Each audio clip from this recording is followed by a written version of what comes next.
আসসালামু আলাইকুম প্রিয় শ্রোতা বন্ধুরা, আশা করি আপনারা সকলে ভালো আছেন এবং সুস্থ আছেন। ভয়.নেট ইউটিউব চ্যানেল থেকে সকলকে আমন্ত্রণ জানাচ্ছি, আমি আরজে রহিম। আশা করি আপনারা সকলে আমাদের ঘটনাগুলো শুনছেন এবং এনজয় করছেন। আমরা ভবিষ্যতেও চাইবো আপনারা যেন সবসময় আমাদের এই চ্যানেলে চলে আসেন এবং আমাদের ঘটনাগুলি শোনেন এবং এনজয় করেন। যারা এখন পর্যন্ত আমাদের চ্যানেলটাকে সাবস্ক্রাইব করেননি, please subscribe our channel. And যদি আপনাদের আমাদের ভিডিওগুলি ভালো লেগে থাকে তাহলে অবশ্যই লাইক করবেন, কমেন্ট করবেন এবং শেয়ার করবেন।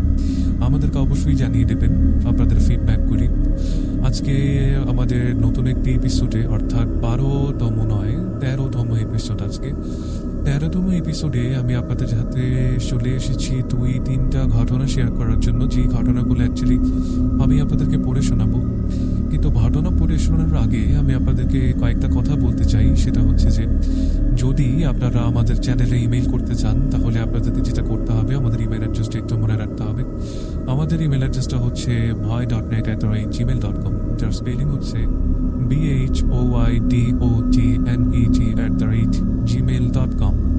এছাড়াও যদি আপনারা ফেসবুক পেজে আমাদের সাথে যুক্ত হতে চান তাহলে আমাদের ফেসবুকের ঠিকানাটা হচ্ছে www.facebook.com/BHOYDOTNET।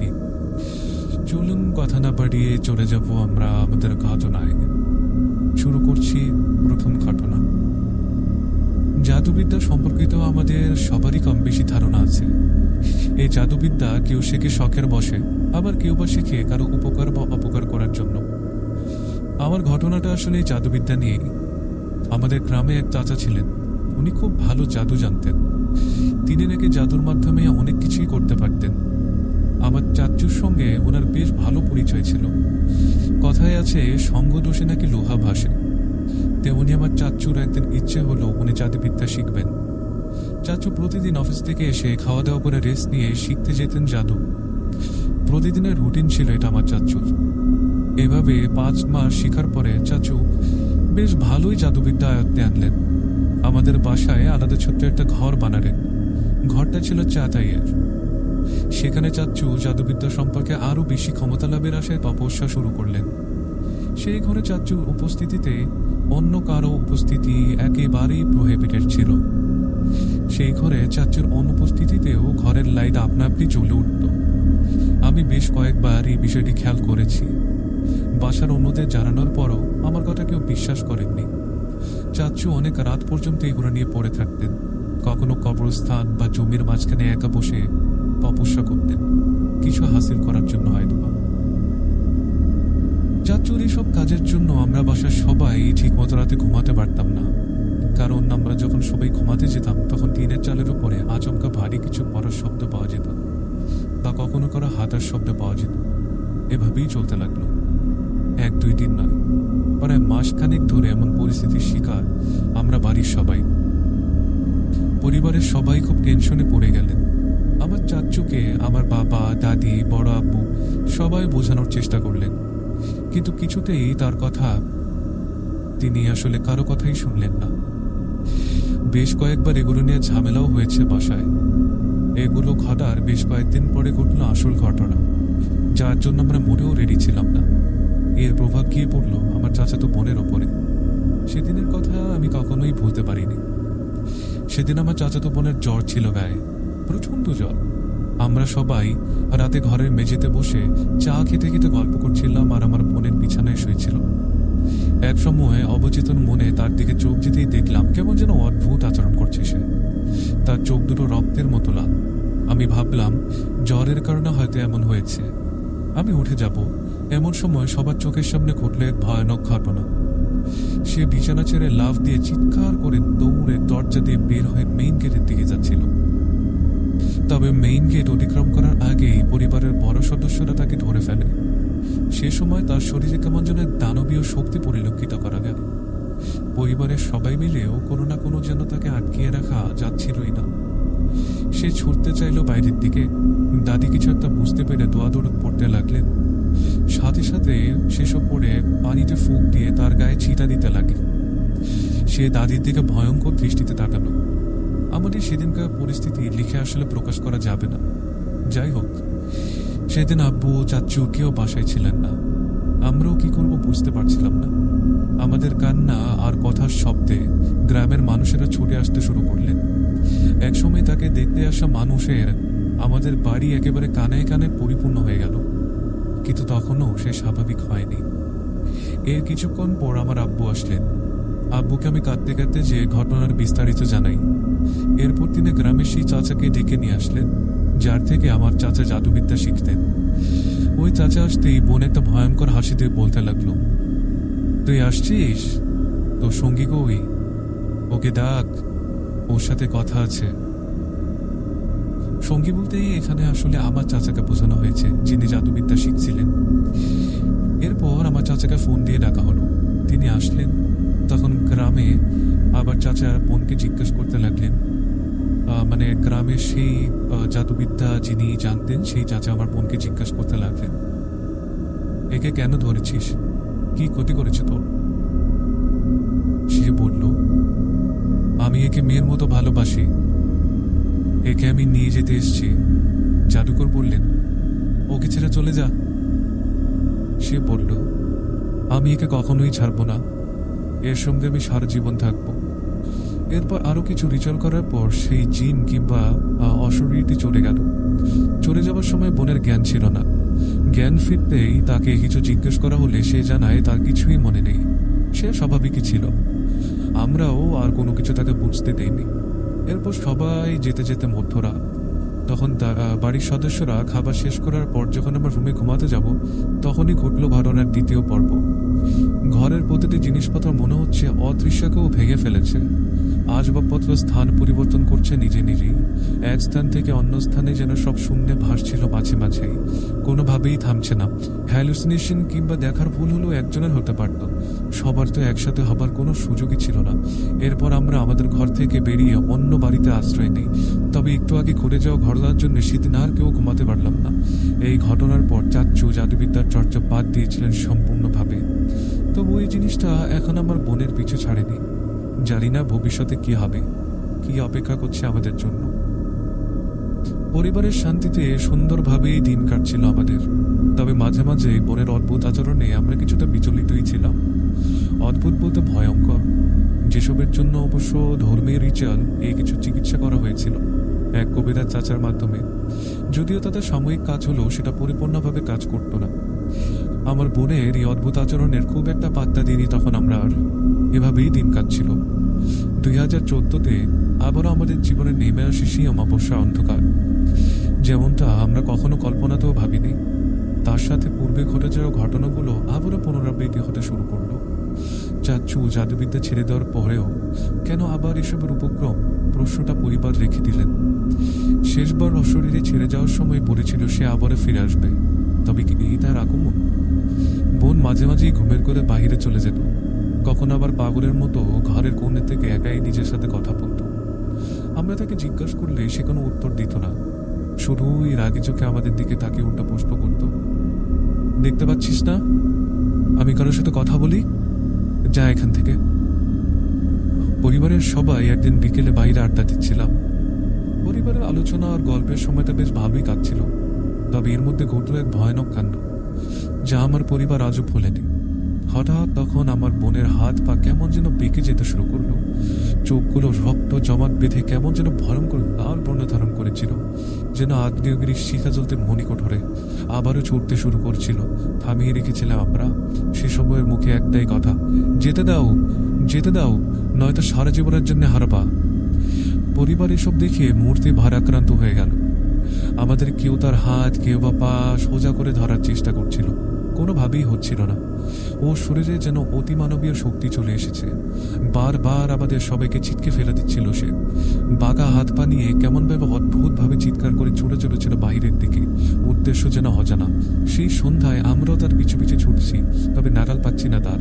সেই ভয়াবহ ঘটনার সাক্ষী সম্পূর্ণ গ্রাম। একসময় গ্রামের শেষ প্রান্তে নদীতে থাকা মন্দিরের পাশে যে শুয়ে পড়ল সে। বনের ভেতরে থাকা অশরীরটি বলছিল, আমি বলেছিলাম একে নিয়ে যাবো, একে নিয়ে যাব আমি। তখন তো নিতে দেশ নিয়ে ফিরে এসেছি, চলে এলাম এবার। আমার মেয়ের মতো ভালোবাসি ওকে, যত্ন করে আগলে রাখবো ওকে। সে সময় মন্দিরে দেখাশোনা করা পুরোহিত মশাই সহ আরো 6 জন কবিরাজকে নিয়ে আসা হলো। রাতে তারা বোনকে গোল করে নিয়ে বসলে শব্দ করে পড়তে থাকলেন কি সব মন্ত্র। কথা বলতে শুরু করেন বোনের ভেতরে থাকি সেই অশরীরীর সাথে। বিভিন্নভাবে বোঝাতে থাকেন সেই অশরীরীকে, তুই নাকি তাকে খুব ভালোবাসিস, তার যে এত কষ্ট হচ্ছে বুঝতে পারছিস না? এই মেয়েটাকে এত কষ্ট দিচ্ছিস কেন? হাত পা বাঁকা হয়ে গেছে, দেখতে পাচ্ছিস না সব? এভাবেই কথা বলার এক পর্যায়ে অশরীরী তান্ত্রিক পুরোহিতদের কথা না মানলে এক পর্যায়ে তারা কিছু পানি ছেটাতে শুরু করলেন বোনের উপরে। বোন কেমন ছটফট করছিল। ফুটন্ত তেল ছেতেলে মানুষের অনুভূতি যেমন হতে পারে ঠিক তেমন। একসময় বোন জ্ঞান হারায়, শুয়ে পড়ে মাটিতে। তারপর সেই 6 জন কবিরাজ সাথে পুরোহিত মিলে শরীর বন্ধ করে তাবিজ বানিয়ে গলায় পরিয়ে দেন বোনকে। আমাদেরকে বলে দেন যেন তাবিজটা সবসময় পরিয়ে রাখা হয়, ভুলেও যেন না খোলে, আর যেন তাকে সবসময় চোখে চোখে রাখি আমরা। তারপর বোনকে বাসায় নিয়ে আসা হলো। জ্ঞান ফেরার পর বরাবরের মতোই তার কোনো কিছুই মনে নেই। তারপর থেকে 2 মাস আমরা তাকে চোখে চোখেই রাখি। দিন রাত 24 ঘন্টা যেন এক হয়ে গেছিল আমাদের। কেউই তাকে আমাদের চোখের আড়াল করতে দেয়নি। ধীরে ধীরে তার হাত পাগুলো স্বাভাবিক হয়ে যায়। বিশ্বাস অবিশ্বাস আপনার একান্তই ব্যক্তিগত ব্যাপার, তবে আমি জানাতে চাই ঘটনাটা সম্পূর্ণ বাস্তব। আমার চাচুর একটা ভুলের কারণে বোনকে এর মাসুল দিতে হচ্ছে। জানি না ভবিষ্যতে আমাদের জন্য আরো নতুন কি কি অপেক্ষা করছে। এই ছিল আমার ঘটনা। আমার নামটা দয়া করে প্রকাশ করবেন না। আসসালামু আলাইকুম। ওয়ালাইকুম আসসালাম ডিয়ার লিসেনার্স, আপনার ঘটনাটি খুবই ভালো লেগেছে আমাদের কাছে এবং আশা করি আমাদের অডিয়েন্সেরও ঘটনাটি খুব ভালো লেগেছে। আপনারা যদি আমাদের ঘটনাটা পছন্দ করে থাকেন তাহলে অবশ্যই এটা লাইক করবেন অথবা কমেন্ট করতে পারেন বা আমাদের চ্যানেলটাকে আপনারা সাবস্ক্রাইব করতে পারেন। আমরা চলে যাব আমাদের পরবর্তী ঘটনায়, কিন্তু ঘটনায় যাওয়ার আগে বলে দিই যে আপনারা যদি আমাদেরকে ঘটনা ইমেল করতে চান তাহলে আমাদের ইমেল অ্যাড্রেসটি হচ্ছে bhoy.net@gmail.com, যার স্পেলিং হচ্ছে BHOITOTNET@gmail.com। চলুন চলে যাব পরবর্তী ঘটনায়। ওয়েলকাম ব্যাক ডিয়ার লিসনার্স, আপনাদেরকে আরও একবার আমন্ত্রণ জানাচ্ছি ভয়.নেট ইউটিউব চ্যানেলে। আমি আরজে রেইন আছি সম্পূর্ণ সময়টা আপনাদের সাথে। চলুন চলে যাব আমরা আমাদের দ্বিতীয় ঘটনায়। মানুষের এই ছোট্ট জীবনের কত বিচিত্র অভিজ্ঞতা। এই ছোট একটা জীবনে কত ছোট ছোট জীবনের গল্প দিয়ে পরিপূর্ণ। কিছু ভালো, কিছু খারাপ, কিছু বিস্ময়কর, কিছু অবিস্মরণীয়। কিছুটা ভুলেই যাওয়া যায় না। জীবনের গতি এভাবে আমাদের সামনে আগাতে থাকে। তাহারই মাঝে আসে বহু বাধা বিপত্তি। সব বাধা পেরিয়ে নিজেকে সামনে নিয়ে যাওয়ার প্রচেষ্টাই আমাদের একমাত্র কাম্য। আমি আবাসিক এক মাদ্রাসায় শিক্ষকতা করি প্রায় 6 বছরেরও বেশি। সেখানে পরিবেশটা খুবই নীরব। আশেপাশে তেমন কোনো বসত বাড়ি ছিল না বললেই চলে। আমাদের মাদ্রাসাটা ছিল 4 আর 5 তলা ছাদ জুড়ে। সেখানে দুপুরের পরিবেশটা থাকতো বেশ থমথমে, আর রাতে তো কথাই নেই। সেখানে একসাথে বেশি মানুষও থাকলে একটা ভয় কাজ করত। সেখানে আমি বহুবার জিনিসের সামনা করেছি। কি জিনিস জানতে পারবেন? কিছু সাহসের সাথে কিছু ছিল অনেক ভীতিকর। সেখানে যে কিছু একটা ছিল সেটা আমি শুধু একাই উপলব্ধি করতে পারতাম প্রথম দিকে। পরবর্তীতে বাকিরাও উপলব্ধি করতে শুরু করে আস্তে আস্তে, কিন্তু আমি দমিয়ে রাখতাম। কিন্তু তারপরও তাদের মনে প্রশ্ন শেষ ছিল না। এরকম মনে হওয়ার কিছু কারণ আমি বলি। একদিন দুপুরবেলা আমি ছাত্রীদেরকে পড়াচ্ছিলাম 4 তলাতে। প্রচুর গরমের কারণে ছাত্রীরা বায়না করলো 5 তলায় খোলা বাতাসে গিয়ে পড়বে, কারণ 5 তলার উপরে টিনের ছাউনির সাথে সিলিং ফ্যান ঝুলছিল। আশেপাশে অনেক গাছগাছালি ছিল বলে সেখানকার পরিবেশটা কিছুটা ঠান্ডা থাকতো। আমিও তাদের বারণ করলাম না, সবাইকে নিয়ে ছাদে চলে গেলাম। বলে রাখি, আমার হাতে তখন একজোড়া স্বর্ণের রুলি ছিল, যেটা আমার হাতে অনেক চাপা হতো, সহজে খোলা যেত না। পরে ছাত্রীদের পড়া আদান প্রদান করে তাদেরকে ছুটি দিয়ে আমি সেই ঠান্ডা পরিবেশে একটু তন্দ্রা বিলাস করতে চাইলাম। কিন্তু মিনিট 5 পর কিছু বড় বড় রড ফেলার শব্দে আমার তন্দ্রা ভেঙে গেল। 5 তলার ছাদে অবশ্য অনেক রড রাখা ছিল। মনে হলো কেউ এদিক থেকে ওদিকে রডগুলোকে অত্যন্ত জোরে ছড়ে ফেলছে, কিন্তু রডগুলো আমার সামনেই ছিল, যেমন ছিল তেমনই আছে। তাহলে এত জোরে শব্দ কোথা থেকে আসলো? ঘুম ভাঙার পর হাতের পাশে কিছু একটা ঠান্ডা বাতাস অনুভব করলাম। সম্পূর্ণ ছাদে নিজেকে একা আবিষ্কার করলাম। এবার ভয়ে তাড়াতাড়ি করে নিচে নেমে পড়লাম। নিচে গিয়ে বাচ্চাদের জিজ্ঞেস করলাম কেউ তারা রড পড়ার শব্দ পেয়েছে কিনা। কিন্তু আশ্চর্যের ব্যাপার হচ্ছে এত জোরে শব্দ হওয়া সত্ত্বেও তারা কেউ শুনতে পায়নি। বিষয়টা আমার কাছে একটু খটকা মনে হলো, মনের ভুল ভেবেই উড়িয়ে দিলাম। কিছুক্ষণ পর খেয়াল করলাম আমার হাতে থাকা স্বর্ণের রুলি আমার হাতে আর নেই। আমার স্পষ্ট মনে আছে ঘুমানোর আগে ওটা আমি আর হাতেই রেখেছিলাম আমি, আর আমি সেটাকে নিয়ে ডিজাইনগুলোকে একটু পর্যবেক্ষণও করছিলাম হাতে থাকা অবস্থাতেই। আর সেটা খোলা সহজে ছিল না মোটেও। কেউ খুললে আমি নিশ্চিত টের পেতাম, কারণ রুলি দুটো আমার হাতে অনেক চাপা হতো। কিছু একটা মনে মনে ঘুরপাক খাচ্ছিল।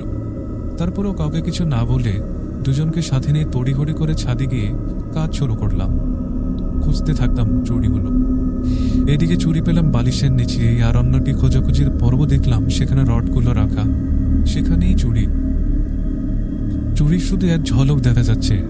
সেখান থেকে আমাদের মতো মানুষের ঢোকানো বা বের করা মোটেই সম্ভব নয়। আমার সাথে সাথে মেয়েগুলো বেশ অবাক হচ্ছিল। তাদের বুঝতে বাকি রইল না যে এখানে কিছু একটা তো আছে। পরের দিন পরিচালিকা আন্টিকে জানালাম আমার চুড়িগুলো যেন বের করে দেওয়া হবে। রীতিমতো কিছু লোক দিয়ে রড সরিয়ে আমার চুড়ি বের করে দেওয়া হলো।